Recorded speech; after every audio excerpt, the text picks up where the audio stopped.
अगर आप लोगों को इन 4 कुंड का महत्व सुनना हो तो हाथ खड़े करके बताए पुरुष वर्ग। तुम लोग काय को खड़ा करती है? तुम लोगों की तो हिम्मत ही नहीं है कि उनकी बोली छुड़ा लेंगे। हाँ है, सॉरी, एक दो बोली तो माताओं ने छुड़ाई थी उधर उधर।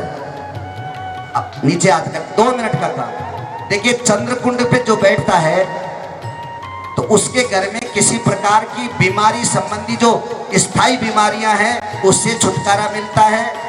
और चंद्रकुंड पे हवन करने से, क्योंकि चंद्रमा है अमृत का देवता और अमृत से मिलती है सुंदरता, ब्यूटीनेस।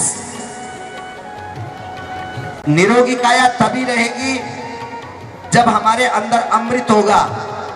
पुरानी भाषा में अमृत, नई भाषा में श्वेत रक्त कणिकाएं, रोग प्रतिरोधक क्षमता का प्रादुर्भाव शरीर में होता है। एक बात, जो चंद्रमा की पूजा करता है उसके घर में कभी विकलांग बालक नहीं होता है।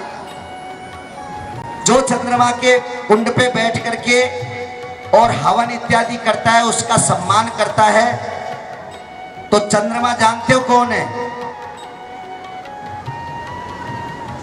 अच्छा ये बताओ, 3 दिन हो गए कथा सुनते सुनते, अपने विष्णु भगवान का सासरा कहाँ है? चलो मैं बता देता हूं, याद रखना। उनका सासरा है समुद्र के पास, और समुद्र उसका ससुर जी है। और समुद्र में से निकली लक्ष्मी और समुद्र में से निकले चंद्रमा, तो ये किसके साले हैं?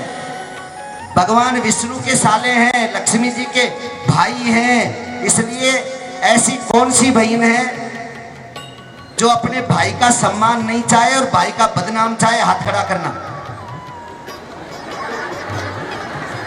हाँ हाँ, चिंता मत करो, धरती नाबीज नहीं है, कोई न कोई तो मबसूर भी निकलता ही है। मैं तो हाथ खड़ा करा रहा हूं कि भाई की बदनामी कौन कौन चाहती है, तो 2-4 हाथ तो खड़े हो ही गए। मेरा कहने का मतलब है कोई बहन अपने भाई की बदनामी नहीं चाहती है, तो जो चंद्रकुंड के ऊपर बैठ के हवन करते हैं, सीधे सीधे लक्ष्मी जी अपने भाई का सम्मान होते देख करके दिल में खुश होती है, और वो बिना बुलाए ही उस हवन करने वाले के जाने के लिए तैयार हो जाती है। बोलिए चंद्र भगवान की। ये चंद्रकुंड का माध्यम है। बुद्ध कुंड, जिन लोगों की जिनकी IQ कमजोर है, दिमाग का जो बैलेंस है, दिमाग का जो रेटिना है वो सारे के सारे कमजोर हैं, ऐसे लोगों के लिए या संतानें प्रतिभावान हो, उच्च शिक्षा प्राप्त करे, बहुत बड़ा अफसर बने, उसके लिए बुद्ध कुंड पर बैठ करके हवन करने वाले को वो सब लाभ प्राप्त होता है। बृहस्पति कुंड, बृहस्पति कुंड का मतलब है कि अपने संसार में जितना भी रिद्धि सिद्धि होती है, बृहस्पति जो इस हमारे ग्रस्त का भी उत्थान करता है, रोजी रोटी का उत्थान करता है, समाज में प्रतिष्ठा बढ़ाता है, ऐसा कुंड जो है वो बृहस्पति है। आप जानते हैं किसी का मकान नहीं बन रहा हो, आधा ही हो, तो लोग बात कहते हैं अरे इसकी तो बृहस्पति सो गई। इसलिए उस बृहस्पति, सोई हुई बृहस्पति को जगाने के लिए बृहस्पति का हवन करना चाहिए। एक कौन सा रह गया? बुद्ध तो बता दिया।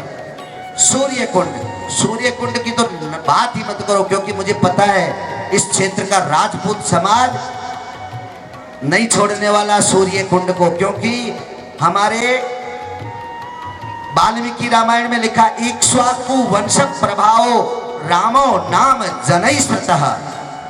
सूर्य कुंड के, और सूर्य की तो प्रभाव भी तगड़ा है। सूर्य की अपनी जन्म पत्री में 6 साल के लिए दशा आती है, 6 साल, और उस 6 साल में स्थायी रोजगार, अच्छी बरकत वाला धंधा प्राप्त करना हो, सूर्य की पूजा करें। और पत्नी चाहिए, सूर्य की पूजा करें।